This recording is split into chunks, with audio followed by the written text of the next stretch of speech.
Southeast Michigan is changing, and as this region becomes more diverse, the melting pot, as we're being called, is getting larger.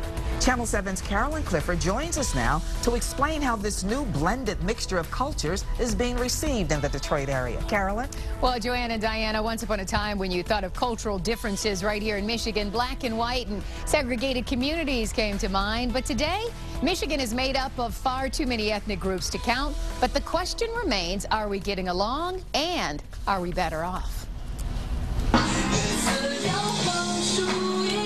Whether dancing to modern-day Chinese music, I swear I never forget that day. The echoes changed my life. Is when I decided to change was right. Listening to Latino hip-hop from the streets, or taking in the smells of a traditional Middle Eastern-style barbecue. The images that create the melting pot of Southeast Michigan are far from just black and white. It's a mixture of cultures and ethnic groups. Tony Chavaria lives in Southwest Detroit. It's important for them to learn about each other because we're all in the world together. We all share it. According to the U.S. Census, blacks make up 23% of the population in Southeast Michigan. Hispanic community, 4%. And the Jewish community in Metro Detroit, 72,000. In the Detroit area, we boast of the largest Arab American population in the U.S., with about 500,000 people, second only to the Middle East. And Dearborn is considered to be the heart of the Arab American community in the area.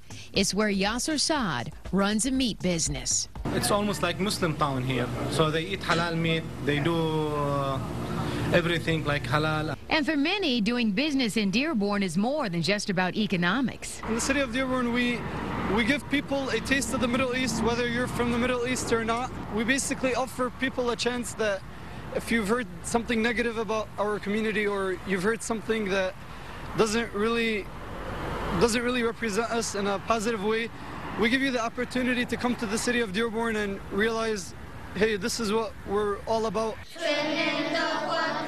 Another growing segment, the Asian community, with more than 150,000 in the area. That's 3% of the population. These kids are attending summer camp for Chinese American youth in Plymouth. It teaches these children about their homeland of China. 5, 6, 7, 8. And their traditions of fan dancing, writing Chinese characters, 1, 2. and martial arts. Shenlin Chen is the founder and executive director. I just think it's really important for the children here to get the opportunity to learn about their rural culture. Chris Kiambo is now the camp director. This U of M grad and soon-to-be high school science teacher says it wasn't always easy being different. They found that they found it was really, really difficult, right? Because it's a new place, new language, new culture. So what they ended up finding is that they found support with other people who were in the same situation. Shenlin started this camp 12 years ago with fewer than 20 campers. Today, with 2 locations, she has more than 120 kids. When we think of the Asian population, a lot of people will think of Troy or Rochester Hills, and yes, there's a large concentration of Asian population, particularly Asian Indian and Chinese in those areas. More than 60% of the African-American middle class lives outside the city.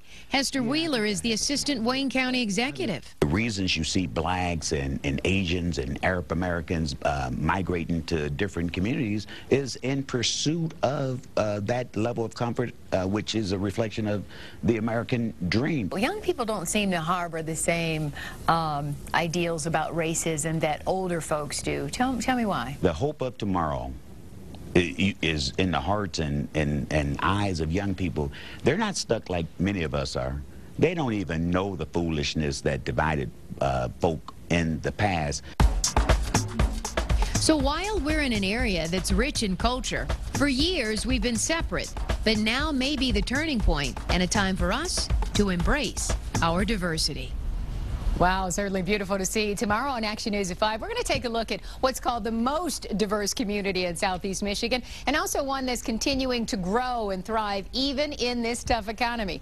If you want to check out any of the Detroit 2020 stories, make sure you go to our website at Detroit2020.com. We're also on Facebook and Twitter.